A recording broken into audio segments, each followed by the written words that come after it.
सोना के कोबर घर में सब रंग पटिया है नब कनिया कनिया डाला भरे फूला छिरिया उहे नब कनिया कनिया डाला भरे फूला छिरिया उहे नब कनिया कनिया ताही को बड़ सुतलाना दुल्हा रामचंद्र दुल्हा है नब कनिया कनिया संग भये सिया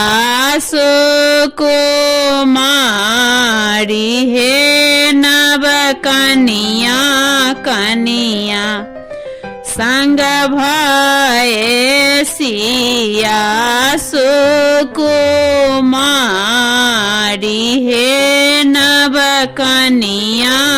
कनिया हाटी सुतो हाटी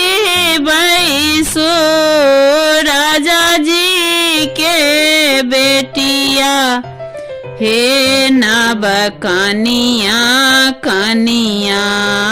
यहीं घामे चदारी मालिन हे नब कनिया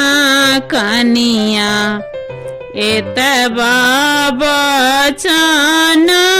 जाबे सुनलाना कनिया हे नब कनिया कनिया धैले लानाई हर के बाट हे नब कनिया कनिया मानव गेलखिना देवरा से लक्ष्मण हे नब कनिया कनिया सोनू भाभी बचन हमार हे नब कनिया कनिया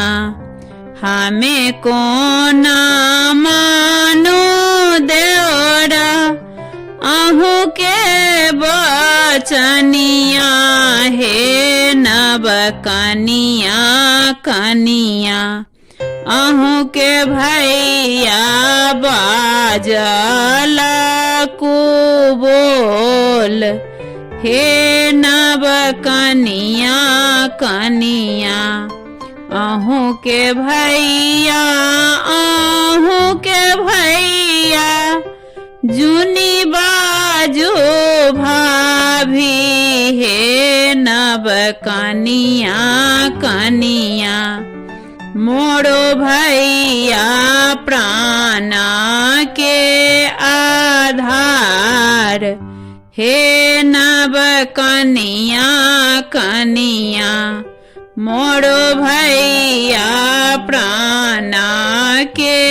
आधार हे नब कनिया कनिया।